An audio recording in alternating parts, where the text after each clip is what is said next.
Guys অৱস্থাটো একেবাৰে বেয়া। মেডিকেলৰ পৰা আহি পাইছোঁহি এতিয়া। ভৰিটো মানে অকণমান তলৰ এংগেলটো ফাটি গ'ল।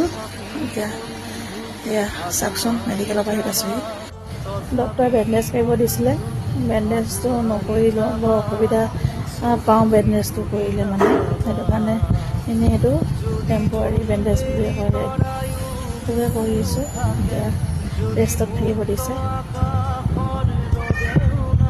মামনে খেলি আছিলে মানে, মামনক খেলি থাকোঁতে তাই পৰিব লৈছিলে। তাইক এনেকৈ ধৰিবলৈ যাওঁতে, তাইক বচাবলৈ যাওঁতে মানে মই নিজে পৰিলোঁ, পৰি পেলাই মোৰ তলৰ এংগেলটো ফাটি গ'ল।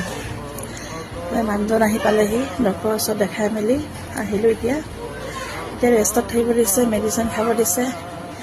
বহি বহি মেডিচিন খাওঁ, খাই সোনকালে ভাল পালে হয় আৰু সকলোৱে আশীৰ্বাদ কৰিব যাতে ভাল পাওঁ।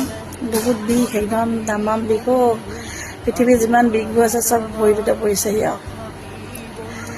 এতিয়া মেডিচিনবোৰ খাব দিছে, মেডিচিনবোৰ খাওঁ, সকলোৱে আশীৰ্বাদ কৰিব ভাল হওঁ মানে ভালে ভালে। ছোৱালীজনী যে একো নহ'ল, মোৰে হ'ল, এইটো মানে ভগৱানকে চিন্তা কৰিছোঁ আৰু তাই যেন একো নহ'ল।